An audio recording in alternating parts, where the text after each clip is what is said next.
کہوں گی. اچھا میاں صاحب، یہ جو ساری چیزیں سر ایجوکیشن کے حوالے سے، جس طرح آپ نے پرائیویٹ اسکولس کا بھی ذکر کیا، پرائیویٹ یونیورسٹیز کا ایک بنیادی سوال اکثر لوگ یہ اٹھاتے ہیں کہ پبلک یونیورسٹیز کا فی اسٹرکچر ذرا افورڈیبل ہے، پرائیویٹ کا بڑھ جاتا ہے، اور پھر پبلک میں سیٹس بھی کم ہوتی ہیں، لوگ نہیں جا پاتے ہیں. سو اس کی ریزن زیادہ فی اسٹرکچر کی کیا ہوتی ہے سر؟ اس کی ریزن یہ ہے کہ جو پبلک یونیورسٹیز ہیں، مثلا پنجاب یونیورسٹی ہے، گورنمنٹ کالج یونیورسٹی ہے، ان کو اینول گرانٹس ملتی ہیں گورنمنٹ کے ساتھ. سالانہ 2 ارب روپیہ مل گیا. اب پرائیویٹ سیکٹر کو تو کچھ نہیں ملتا. پرائیویٹ سیکٹر اپنے پیسے سے خود بلڈنگ تعمیر کرتا ہے، سیلریز دیتا ہے. اب اگر فیس اگر نہ لے پرائیویٹ سیکٹر تو سسٹینیبل نہیں بنتا پروگرام میں. لیکن فیس اور سیلریز کے درمیان میں بھی ایک اچھا ہونا چاہیے، ریشو ہونا چاہیے. اور جو بہت high quality private sector universities ہیں، لوگ آگے بڑھ کر وہاں پہ ایڈمیشن لیتے ہیں، سفارشیں کرواتے ہیں کہ ہمیں ایڈمیشن کروا دیں، اور ان کی جو سیمسٹر فیس ہے وہ زیادہ ہوتی ہے سرکار سے، صاف ظاہر ہے. But they have a lot of desire to go into that best university of Pakistan. Likewise when you travel abroad and you go to these Ivy League universities ہیں، یہ ساری پرائیویٹ ہیں جو بڑی بڑی ہیں. 25 لاکھ تو ایوریج ہے سالانہ ان کی جو فیس ہے. So people do go to these big or nice universities. اب جو آپ نے سوال یہ کیا ہے کہ فیس تو لیتی ہے سرکار بھی. سرکار کا جو سیمسٹر ہے وہ 40,000 کا ہے ایک سیمسٹر. سرکاری یونیورسٹی 40، 45، 50. اگر آپ میری یونیورسٹی پوچھیں تو ہم نے ذرا سبسیڈائز رکھا ہوا ہے، ہم لیتے ہیں کوئی 90,000، 1 لاکھ روپیہ اس طرح کا. تو اب کچھ ایسی یونیورسٹی جو 2.5 لاکھ بھی لیتے ہیں، وہ نیچے نہیں آتے. 2-3 ایسے نام ہیں جو میں آپ سے بعد میں شیئر کروں گا. So they have so much of demand. اتنا زیادہ ان کے اوپر ڈیمانڈ ہے پیرنٹس کی.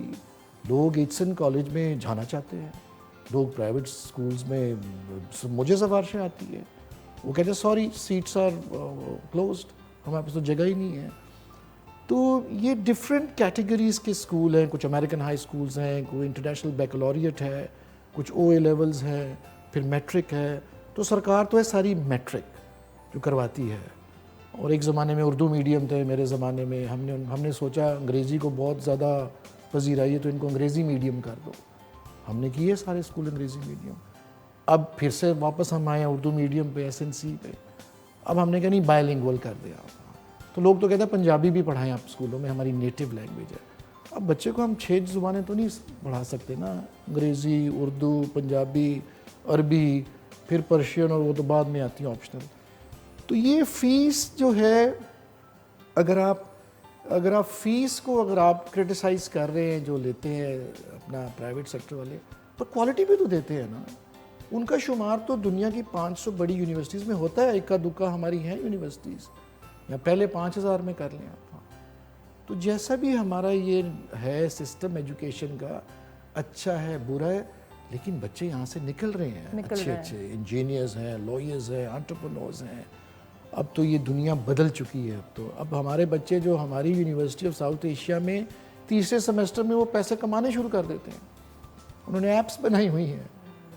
ان کو ایسے ہم پاور کورسز پڑھا دیتے ہیں کہ بچہ اپنا اس پروڈکٹ یا سروس کو سیل کرتا ہے، انٹرنیشنل ٹریڈ میں چلا تو ڈالر کما رہا ہوتا ہے. ابھی کل ہی میں کلاس رومز میں گیا ہوں، میں حیران ہوں کہ ایک بچی کو دیکھ کے وہ کہتے ہیں ہم نے جی 35,000 روپیہ ایک ڈیل میں کمایا ہے، ٹوٹل ہم نے کوئی 2.5 لاکھ کما لیا ہے. یہ تیسرے سیمسٹر کی ایک بچی ہے جو گھر بیٹھ کے اپنا آپ رجسٹر کرواتی ہے، اپنی کمپنی کا نام بناتی ہے، کنیکٹ ہو جاتی ہے، ایسے پورٹل پہ چلی جاتی ہے، پلیٹ فارمز پہ پیسے کما رہے ہیں. تو پبلک سیکٹر یونیورسٹیز اور پرائیویٹ سیکٹر یونیورسٹیز آپ کا ہیومن ریسورس جو ہے وہ کریٹ کر رہا ہے، ان کے مائنڈس کو شیپ اپ کر رہا ہے.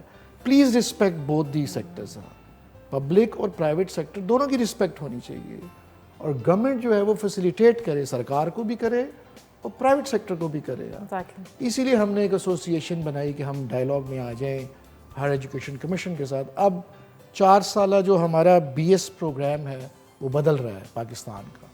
ہائر ایجوکیشن کمیشن اس کو چینج کر رہا ہے. تو ہم نے کہا بھی ہم سے کنسلٹیشن کر لو پرائیویٹ والوں سے. اب وہ PhD پروگرام کو بھی بدل رہے ہیں ہائر ایجوکیشن کمیشن. اب وہ یہ کہہ رہے ہیں کہ BS کے بعد آپ PhD کر لیں. پہلے ایم فل کے بعد ہوتا تھا, ماسٹرز کے بعد. آپ نے 12ویں کی, 4 سال آپ نے کی, 12 اور 4 کتنے 16 ہو گئے. یہ 16 سال کے بعد آپ کر سکتے ہیں پی ایچ ڈی شروع کر سکتے ہیں. پہلے تھا 18 سال کے بعد. یہ ایک نیا رجیم آ رہا ہے, یہ امریکن سسٹم ہے.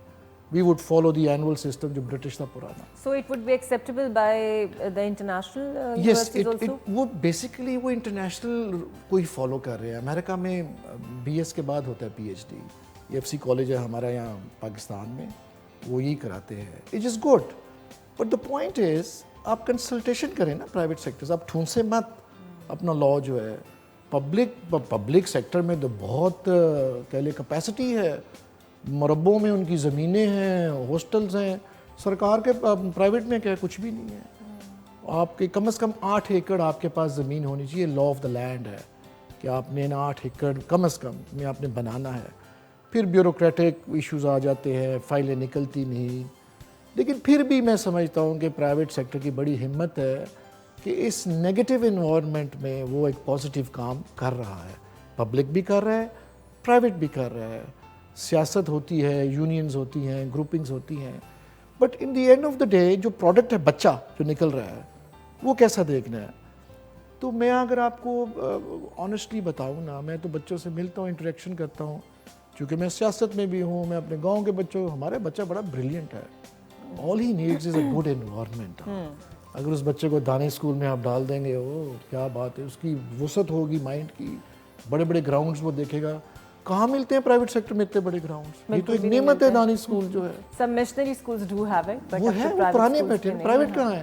گلیوں میں اسکول کھلے ہوئے ہیں, ایک ایک کنال کی کوٹھیوں میں اسکول کھلے ہوئے ہیں. کیا کریں؟ وہ ڈیمانڈ اتنی زیادہ ہے, پاپولیشن اتنی زیادہ ہے کہ گورنمنٹ تو کیٹر کر ہی نہیں سکتی. پھر ماں باپ کو انگریزی بولے میرا بچہ کارپیٹ پہ بیٹھا ہو, کرسی پہ بیٹھا ہو. سرکار میں تو کرسی نہیں تھی میرے زمانے میں, ڈیسک ہی نہیں تھا, ٹوائلٹ ہی کوئی نہیں تھا, پنکھا ہی کوئی نہیں تھا. ابھی بھی یہ حال ہے. ہم تو ورلڈ بینک سے پیسے لے کر, پیسہ ہی کوئی نہیں ہے, کیا کرے.